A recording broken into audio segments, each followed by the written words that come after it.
శ్రీమాత్రే నమ. జై గురు దత్తాత్రేయ నమ. ఈ వీడియోలో మనం వృశ్చిక రాశి వారు జీవితంలో సక్సెస్ కావాలంటే ఏ నియమాలు పాటించాలి అన్న విషయాన్ని మనం పరిశీలించే ప్రయత్నం చేద్దాం. వృశ్చిక రాశి అంటేనే రాశి చక్రంలో బచక్రంలో 8వ రాశి. ఇది చాలా రహస్యమైనది, చాలా గుప్తమైనది, ఎవరికీ అంతుపట్టనది. అందువలన ఈ రాశిలో జన్మించిన వాళ్ళ జీవితం చాలా సీక్రెసీగా మెయింటైన్ చేస్తూ ఉంటారు.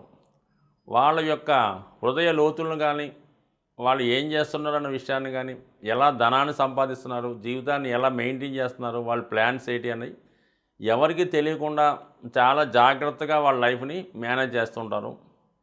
అయితే కష్టాలను ఎదుర్కొనే శక్తి ఈ రాశికి ఉండడం వల్ల ఈ రాశిలో జన్మించిన వారికి ఏదో ఒక స్ట్రగులు జీవితాంతం ఉండనే ఉంటుంది.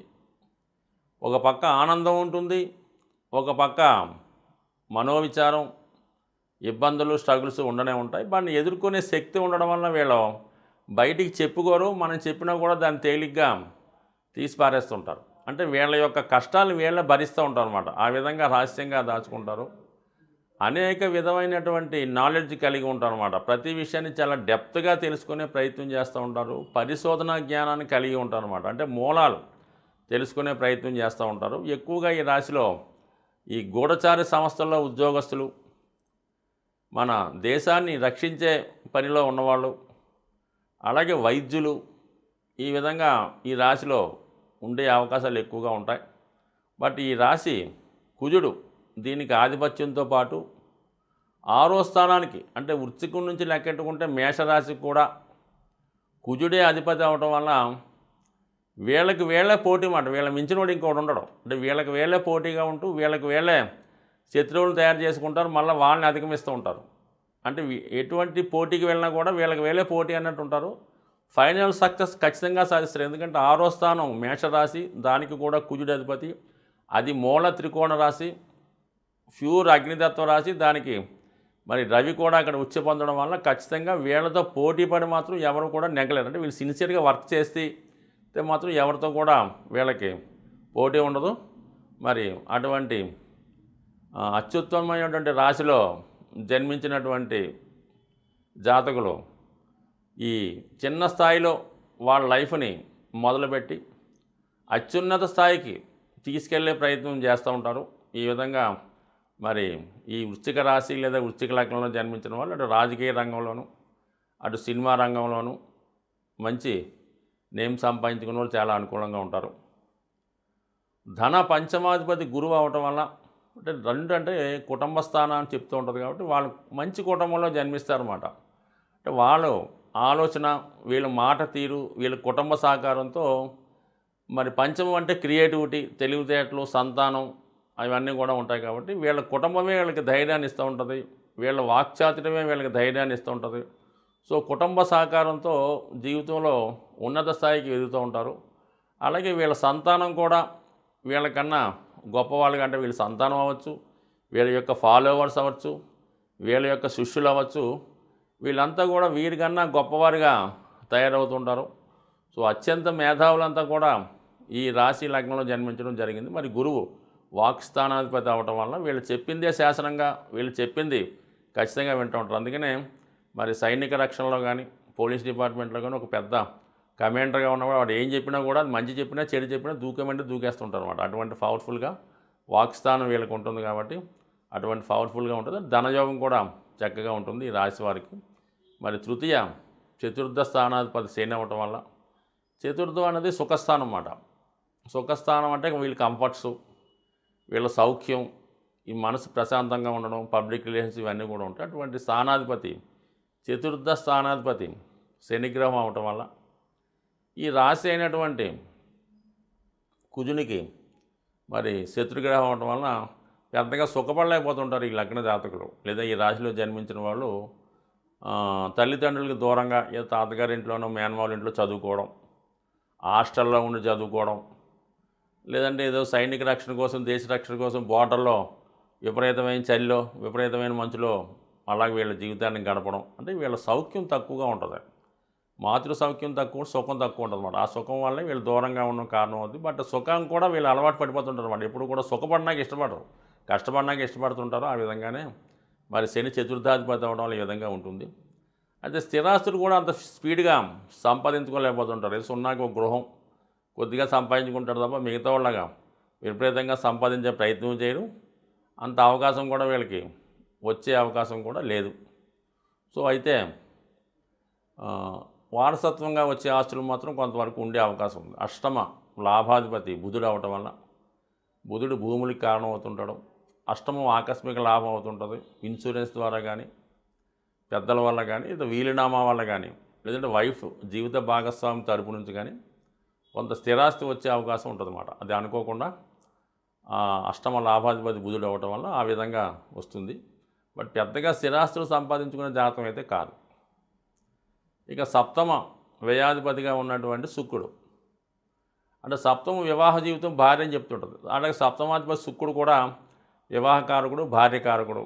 ఈ విధంగా సప్తమ వ్యయస్థానం అవడం వల్ల ఎక్కువ కాలం భార్యకి దూరంగా ఉండే అవకాశం ఉంటుంది. ఇందాక మనం అనుకున్నట్టు ఈ దేశ రక్షణలో ఉన్నవాళ్ళు, విదేశాల్లో వర్క్ చేసేవాళ్ళు, ఎక్కడో సముద్ర భూగర్భంలో ఈ పడవల మీద, స్టీమర్ల మీద, నౌకల మీద, యుద్ధ నౌకల మీద పనిచేసే వాళ్ళంతా కూడా మరి వాళ్ళకి వైఫ్కి ఖచ్చితంగా దూరం ఉంటారు. కాబట్టి అది కూడా సింబాలిక్గా సప్తమాధిపతి వ్యయస్థానం రావడం వల్ల ఈ విధంగా ఉంటుంది.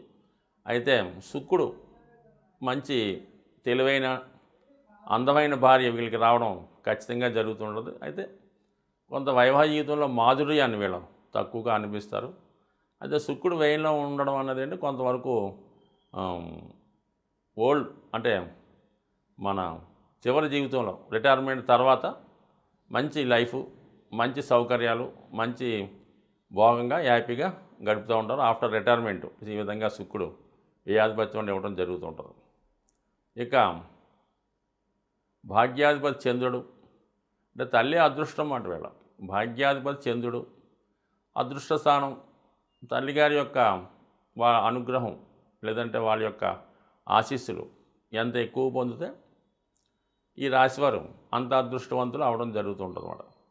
తల్లిని ఎంతగా వ్యతిరేకిస్తే, ఎంతగా ద్వేషిస్తే వీళ్ళ యొక్క పతనం కానీ, వీళ్ళ యొక్క దురదృష్టం కానీ వీళ్ళకి వెన్నాడుతూ ఉంటుంది. అంటే అలాంటి వాళ్ళు ఉంటారని మీరు అనుకోవచ్చు. కొన్ని వేల మంది ఉంటారు.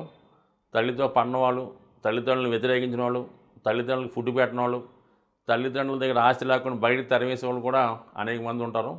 అలాగ ఉంటారని మరి మాత్రం మీరు ఆశ్చర్యపడవద్దు. ఖచ్చితంగా మాత్రం ద్వేషించే వాళ్ళు ఉంటారు. ఎందుకు ఉంటారంటే ఏదో తల్లిదండ్రులకి ఇద్దరు ఏదో ముగ్గురు పిల్లలు ఉంటారు.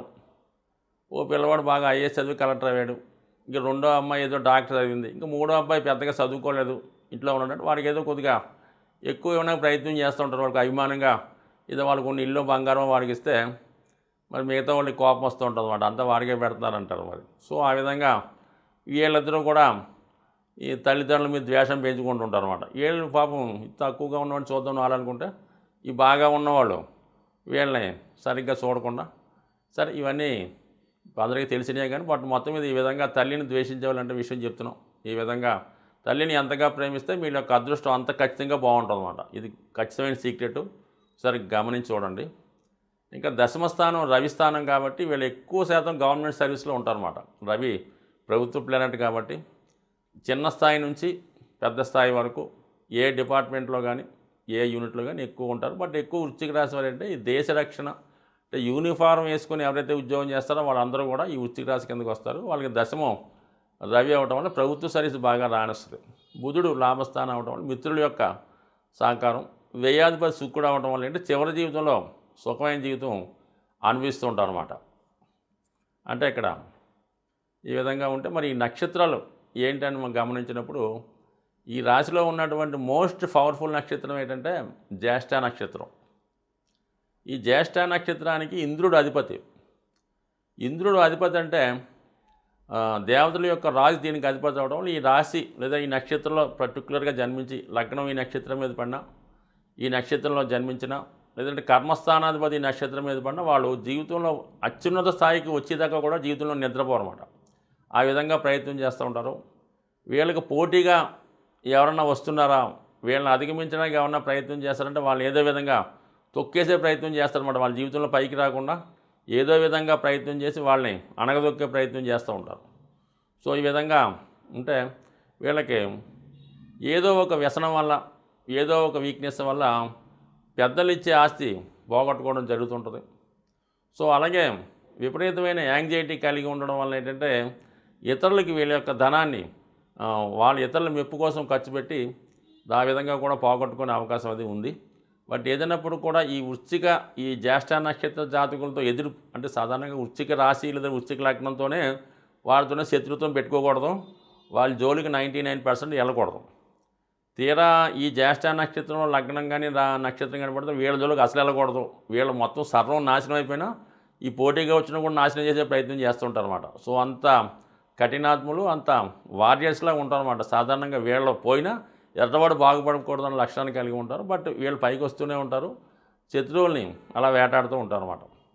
సో అనురాధ నక్షత్రం, ఇది విశాఖ అనురాధ కూడా 2 జంట నక్షత్రాలు అన్నమాట. రాధ అంటే దేవి అంటే కృష్ణుని యొక్క ప్రియసఖి రాధ అనుసరిస్తూ చాలా ప్రేమ అభిమానాలు కలిగి ఉన్నటువంటి నక్షత్రం అనురాధ నక్షత్రం.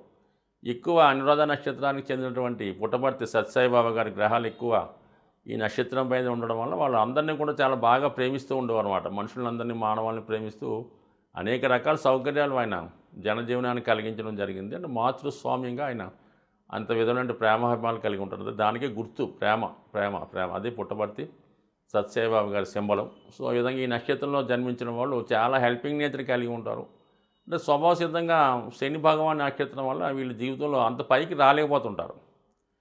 అలాగే వీళ్ళు ఎవరినైతే బాగా ఇష్టపడతారో, ఎవరైతే వీళ్ళు జీవితాంతం తోడుంటారో, ఎవరైతే మాకు జీవితం చూస్తారనుకుంటారో వాళ్ళు చివరి నిమిషంలో హ్యాండ్ ఇచ్చేస్తుంటారు అనమాట. వీళ్ళు ఒంటరిని చేసి వాళ్ళు ఏదో కారణం వాళ్ళు వెళ్ళిపోతుంటారు. అంటే చివరి జీవితంలో కొంత ఒంటరి పోరాటం జరిపే జాతకుల్లో ఈ అనురాధ నక్షత్ర జాతకులు ఉంటారు. సో చివరిగా వీళ్ళు ఎక్కువగా ఈ నక్షత్ర జాతకులు చివరి జీవితాన్ని అనాథాశ్రమాల్లో కానీ, ఓల్డేజ్ హోమ్స్లో కానీ, లేదా ఒంటరి జీవితాన్ని కానీ గడిపే వాళ్ళు చాలామంది ఉండడం జరుగుతుంటుంది. ఇక విశాఖ నక్షత్రం 4వ పాదం అన్నది ఒక వృశ్చిక రాశిలో ప్రారంభ నక్షత్రం ఒక పాదం. సో ఇది మంచి పవర్ఫుల్ నక్షత్రం అన్నమాట. అటు గురువు, ఇటు కుజుని యొక్క ఆధిపత్యంలో ఉండడం వల్ల వీళ్ళు ఒక వృత్తిలో సాధారణ స్థాయిలో ప్రవేశించి అత్యున్నత స్థాయికి వెళ్ళడం జరుగుతుంటుంది అన్నమాట. అంటే ఒక కానిస్టేబుల్గా చేరి ఉన్నతాధికారి స్థాయి దాకా వెళ్ళే సూచనలు ఈ రాశిలో ఈ నక్షత్రంలో ఉన్న వాళ్ళకి కంపల్సరీగా ఉండడం జరుగుతుంది. వెరీ పవర్ఫుల్ నక్షత్రంగా ఇది చెప్పుకోవచ్చు. మొత్తం మీద ఇన్ని పవర్ఫుల్ నక్షత్రాలు ఈ వృశ్చిక రాశిలో ఉండడం వల్ల ఈ వృశ్చిక లగ్నంలో జన్మించినటువంటి మన ప్రధాని నరేంద్ర మోడీ గారు కావచ్చు, ఇంకా అనేక మంది నాయకులు ఈ రాశిలోనే జన్మిస్తూ వీళ్ళు ఉన్నంతకాలం వీళ్ళకి ఎవరు ఎదురు లేకుండా మరి పరిపాలన చేస్తూ ఉంటారు. బట్ ఏదైనప్పుడు కూడా ఈ నక్షత్రంలో ఈ 3 నక్షత్రాల్లో ఈ రాశిలో జన్మించిన వాళ్ళు పోరాడుతూనే జీవితంలో విజయాన్ని సాధిస్తూ ఉంటారు. స్వస్తి.